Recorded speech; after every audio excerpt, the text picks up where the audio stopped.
மேகம் போல். Praise the Lord, praise the Lord, praise the Lord. திரண்டு வரும் மேகம் போல்.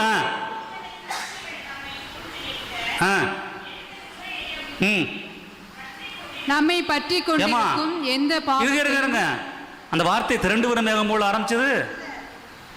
எப்படி ஆரம்பிக்குது வார்த்தை? எனவே, மிக மிக முக்கியம், ஓடாதீங்க, மற்ற வாசிகள் மற்ற வாசிகளும் வாசிக்க. எனவேன்னு ஆரம்பிக்குது. அது முதல்ல கருத்தில் கொள்ளணும். எனவேனா எந்த வார்த்தை எங்க ஆரம்பிக்குமா? முதல் வார்த்தை. நிறைய டீச்சர்ஸ் இருப்பீங்க, இங்க ஆரம்பிக்குமா இலக்கியம், தமிழ் இலக்கியம். எனவேன்னு எப்ப ஆரம்பிக்கலாம்? நிறைய விஷயங்கள் பேசி முடிச்ச பின்னாடி தான் எனவே பார்த்து நடந்துக்கப்பா அப்படி சொல்லுவோம் இல்லையா? ஒருத்தர் குடிச்சுக்கிட்டே இருக்காரு, படிக்கவே இல்லை, எனவே பார்த்து நடந்துக்கப்பா அப்படி சொல்லுவோம் இல்லையா? அப்படித்தானே சொல்லுவான். அப்ப எனவே என்று ஒரு வார்த்தை முதலிலே தொடங்குகிறது இல்லையா? அப்படின்னா நிறைய விஷயங்கள் இந்த 12 அதிகாரம் வர்றதுக்கு முன்னாடி 11 அதிகாரத்தில் நிறைய விஷயம் சொல்லியிருக்கிறார். அப்புறம் பார்ப்போம். இப்போ எனவே தொடங்கிட்டு நிறைய விஷயம் சொல்லியிருக்கிறாரு. என்ன வார்த்தை பயன்படுத்தப்படுகிறது? திரண்டு வரும் மேகம் போல் எத்துணை சாட்சிகள் சொன்னிருக்க. விவிலியத்தில் பல ஓமைகள் கூறப்படுகிறது. கலைமான் நீரோடையை போல என்று சொல்லப்படுகிறது. கலைமான் வேகமா விரைவா ஓட நீரோடைக்க ஏங்கி தவிக்கும், ஓய்வெடுக்க என்று சொல்லலாம். இப்படி ஒவ்வொரு ஓமைகள் சொல்லப்படுகிறது. இங்கே திரண்டு வரும் மேகம் என்கிற வார்த்தையை விவிலிய அறிஞர் வார்த்தையை பயன்படுத்தப்பட்டிருக்கிறது என்றால், இந்த மேகத்தை நான் சுருக்கமாக சொல்றேன், மேகத்தை கணக்கிட முடியாது. Praise the Lord, praise the Lord. திருக்கான கையளவுல மேகமா இருக்கு. நீங்க உள்ள போய் ஒரு சுடுதண்ணி வச்சுட்டு வரீங்க, அதுல பார்த்தா பெருசா இருக்கும் இல்லையா?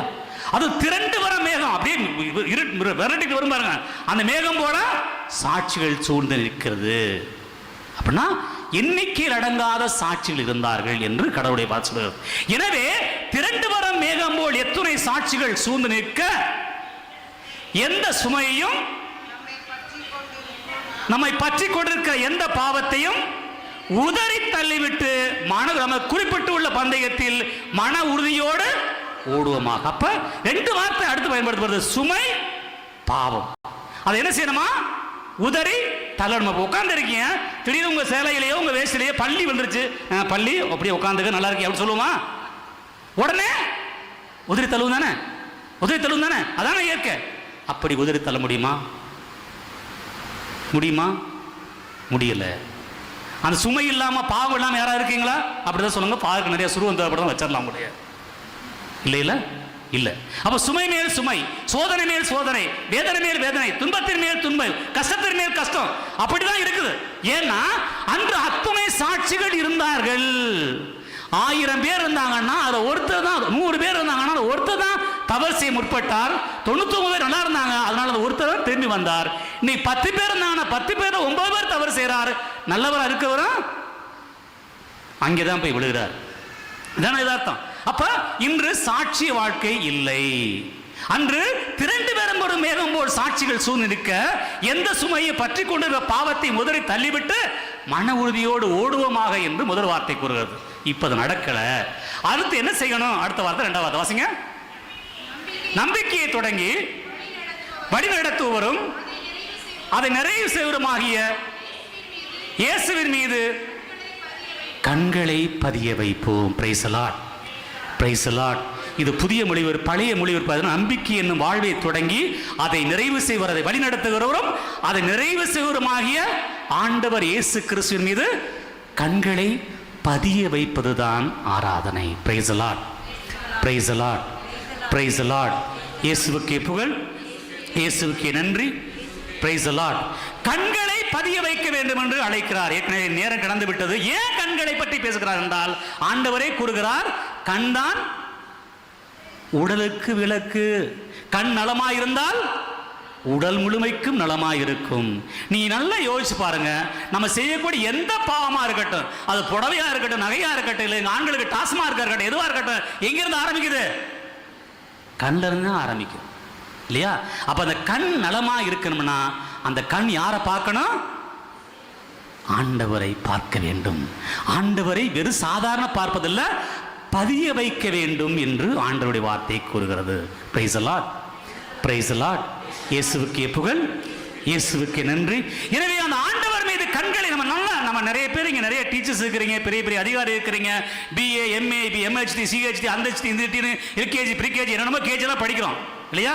படிக்கிறோம். சூரியகாந்தி பூ இருக்குல்ல, சூரியகாந்தி பூ ஏதாவது எங்கேயாவது எல்கேஜி பிகேஜி படிச்சுதா, பிஹெச்டி சிஹெச்டி தான் படிச்சுதா? அது என்ன செய்யுது? காலைல சூரியனை பார்க்குது, மலர்ந்துருக்குது, அப்படியே திரும்புது, சூரியனை பார்க்குது, மலர்ந்துருக்குது.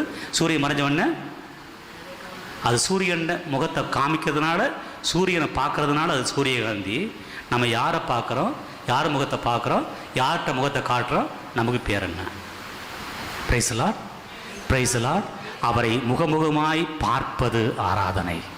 Price the Lord, praise the Lord. எனவே ஆராதிக்க வந்திருக்கிற நாம் அவரை பார்ப்போம், அகமகிழ்ந்திருப்போம், அக்களிப்போம். எவ்வளவு துன்பத்தோடு நீங்கள் வந்தீர்களோ, எவ்வளவு வேதனைகளோடு வந்தீர்களோ, அவரை பாருங்கள். அவை பனித்துளி போல மறைந்து போகும். பனித்துளி போக அனைத்தும் கலைந்து போகும். இரவிலே பனி பெய்கிறது இல்லையா? சூரியன் ஒளி வந்த பனி இருக்குதா? இருக்கா? இல்லை.